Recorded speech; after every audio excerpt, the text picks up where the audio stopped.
लहान मुले असो वा मोठी माणसे सहसा बीट खायचं म्हटल्यावरती कंटाळा करतात.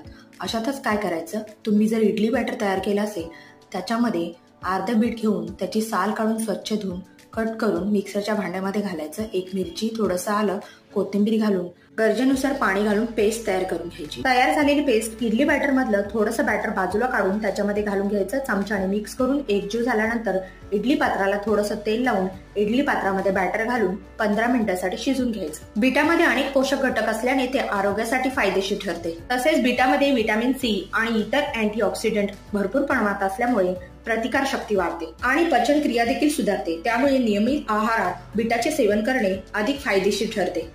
इडली पात्र पूर्णपणे थंड झाले की तयार झालेली इडली काढून घ्यायची. बघू शकता मस्त अशी कलरफुल इडली इथे तयार झाली. आता ही इडली तुम्ही कोणत्याही प्रकारची चटणी बरोबर किंवा अशीच खाल्ली तरी चालेल. कलरफुल इडली बघून मुले कधी फस्त करतील हे कळणार पण नाही. कनेक्ट लाईक करा.